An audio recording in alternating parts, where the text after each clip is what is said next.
ধর্ষকের মৃত্যুর আগে ধর্ষিতাকে মৃত্যুবরণ করতে হয়। এটা হচ্ছে আমাদের সোনার বাংলাদেশ।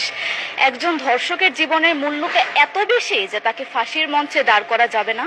আমরা বাংলাদেশে কয়জন ধর্ষকের নাম জানি যাকে কঠোর থেকে কঠোরতম শাস্তি দেওয়া হয়েছে, যাকে ফাঁসির মঞ্চে দাঁড় করা হয়েছে? আমরা কি আদৌ কেউ জানি?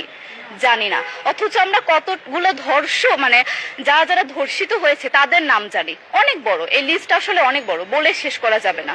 কুমিল্লার তনু, মাগুরার আসিয়া, 2 দিন আগেও কিশোরগঞ্জে 8ম শ্রেণীর একটি ছাত্রীকে বাসা থেকে তুলে নিয়ে ধর্ষণ করা হচ্ছে।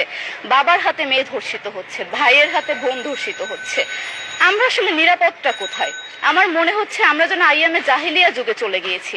মাঝে মধ্যে মনে হয় এর থেকেও খারাপ সময় আছি আমরা। কারণ ওই যুগে মেয়েরা অ্যাটলিস্ট সম্মান নিয়ে মৃত্যুবরণ করতে পারতো। জন্মের পরপর জ্যান্ত মাটিতে পুঁতে দেওয়া হতো, আর আমাদের ধর্ষণ করে নির্মমভাবে তারপর মৃত্যুবরণ করতে হচ্ছে। যদি সরকার আমাদের ওই নিরাপত্তা নাই দিতে পারে, তাহলে সরকারের কাছে আমাদের অনুরোধ, আমাদের জ্যান্ত মাটিতে পুঁতে দেখ। আমরা বেঁচে থাকতে চাই না, আমরা সম্মান নিয়ে মৃত্যুবরণ করতে চাই। আমরা এই দেশে থাকতে চাই না যে এই দেশে আমাদের কোনো নিরাপত্তা নেই, যে এই দেশে রাস্তা দিয়ে হাঁটলে আমাদের মধ্যে একটা আতঙ্ক কাজ করে, কখন কি না কি হয়ে যায়। আইন উপদেষ্টা বললেন যে ধর্ষকের নাকি ফাঁসি দেওয়া সম্ভব হবে না, তাহলে নাকি নিরীহ মানুষকেও মাঝে মধ্যে ফাঁসিয়ে দিয়ে ফাঁসির ব্যবস্থা করা, মিথ্যা মামলায় ফাঁসিয়ে দিয়ে ফাঁসির ব্যবস্থা করা হতে পারে।